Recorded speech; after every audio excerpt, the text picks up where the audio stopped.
They became the first men ever to have the power to destroy the whole world at the touch of a button, and it was clear to many observers at the time that it all rather went to their heads. I can no longer sit back and allow communist infiltration, communist indoctrination, communist subversion, and the international communist conspiracy to sap and impurify all of our precious bodily fluids. They saw themselves as giants, who were looking down and laughing upon this planet of tiny fools who were stupid enough to go on and on killing each other while they sold arms to both sides throughout the Second World War. Focke-Wulf aeroplanes, which bombed American soldiers, were manufactured by IT&T. Allied sailors were drowning in a freezing North Atlantic because their convoys were sunk by guns of Nazi battleships, which swiveled on American-made ball bearings. American soldiers were crushed under the wheels of tanks and trucks made by Henry Ford and John Rockefeller, and gassed to death by the same people. Sam Giancana took the trouble to explain how this cynical process worked by composing just one terse, simple sentence, which his brother wrote down for posterity. "People give their lives," he said, "just so a few fat cats can make a killing." And this was precisely what Smedley Butler had tried to explain to the world with his book, War is Just a Racket. At the war's end, the rich elite found fortune continuing to smile on them.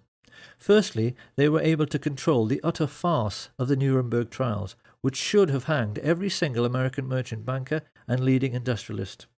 As it was, their contribution to World War II remained hidden from public scrutiny, and they were even allowed to gerrymander light sentences for their German Nazi friends, like Hjalmar Schacht, who got off with just a few years and later retired as a billionaire.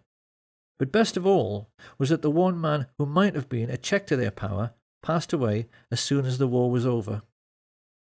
And with President Roosevelt gone, and their first Nazi glove puppet Hitler also deceased, it became necessary for Prescott Bush to find another young politician to sponsor. In true American fashion, he decided to advertise. He placed an ad in the LA Times which candidly explained that a group of rich businessmen was seeking a young, ambitious, immoral and most definitely malleable politician who might one day run for president. The ad was deliberately worded in this cynical way because they knew that only an evil, slimy and completely incorrigible little creep would ever dream of applying for the position. That was what they wanted, and that was what they got, in the shape of a certain Richard Nixon. Here being congratulated on his success by his new master, Prescott Bush. And not long after this picture was taken in 1947, Nixon engaged the services of a Jewish gangster who was working for Sam Giancana called Jacob Rubenstein, a man whom the world would one day come to know as Jack Ruby. Having bought themselves a new political puppet, this nefarious band of 20th century robber barons now took stock of their situation. The Hitler Project, as this rich elite called it, could hardly have turned out very much better. Their businesses had made colossal profits. Prescott had got his Union Bank back. The communist menace they so wanted to contain had almost sunk back in the Middle Ages with the ravages of war. And best of all was that they had now achieved the very world domination which Hitler had dreamed about. They knew that in this new age of modern telecommunications and high-speed jet travel, they had become the first group of robber barons in human history to dominate the entire globe, because they realized there was now absolutely no one left who could stop them from doing whatever they wanted to do next. However, they also realized that bombed out and dilapidated Europe would not be able to bear another war for many decades. This was why they now decided that their obscene business profits could only keep coming in if they moved their game of phony war into the Third World. And this was how the CIA came to instigate conflict throughout the Middle East, Southeast Asia and Central America. Chuck Giancana well remembers a conversation which he had with his mafia boss brother Sam during this period, in which he questioned him with genuine anxiety about the communist menace spreading throughout the world. The TV news was painting a sinister picture of a Soviet enemy with millions of fifth columnists, which was intent upon taking over the entire planet. Hadn't he heard of the domino theory, and wasn't he worried about it?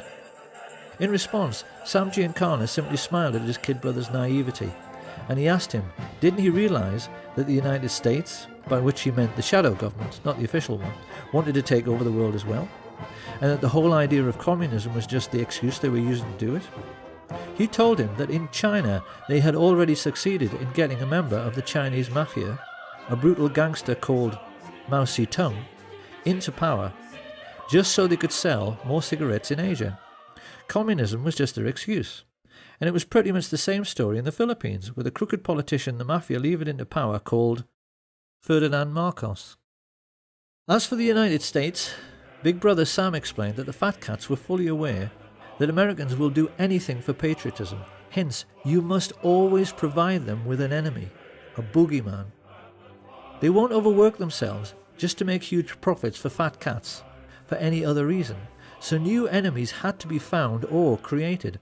This is what Joe McCarthy's Reds Under the Bed scare had really been all about. And they used the same excuse in Laos, Chile, Guatemala, El Salvador, Iran, Honduras, Vietnam and Cuba. If a small country refused to go along with American business interests, which basically meant with the rights of Western multinationals to pay slave wages to third world peasant farmers growing commodities like tobacco or sugar or fruit, they simply labelled them as communist, assassinated the democratically elected head of state with teams recruited from their secret societies, the Central Intelligence Agency and the Mafia, and put in a man favourable to their interests, as with the Shah in Iran. Simple. And even more to this, Giancana explained to his brother that the political game at home had to be played in the same way as the phony war game abroad. The lesson was that a businessman always protects his interests by playing both sides. Sam Giancana knew that the Second World War had been exactly the same as all the CIA's covert wars during the 1950s. They were conducted in order to make more money for the super-rich, because in every case they were selling weapons and fuel to both sides just as they had the Germans. On the American mainland, this cynical attitude manifested itself in the way the gangsters supported the campaigns of both leading candidates in every political head-to-head, in order to make sure that whoever got elected, he was always their man and on their side. So this was the real political world, which the young Senator John F. Kennedy became a part of in 1950s America. It was a world ruled by a super-rich cabal of secret Nazis who had built the fascist war machine and concentration camps purely to protect themselves and their money from socialist Russia. Having avoided prosecution for the greatest crime in human history, they were confident that they could kill anyone and get away with it, particularly if it was someone who might interfere with their power to instigate phony wars in order to make huge fortunes by lending money and selling weapons to both sides. The war in which he himself had bravely fought was a sham, and even John F. Kennedy did not understand this. Or perhaps we should say that he didn't fully understand what was going on.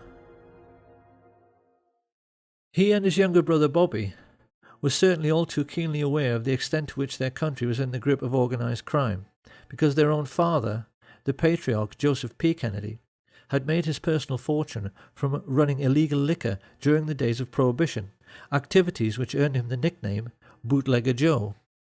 Experienced people are aware that the tendency of each new generation to reject the ideas of the previous generation is an abiding characteristic in human affairs, and it is perfectly plain that with Jack and Bobby it had the effect of making both men highly principled.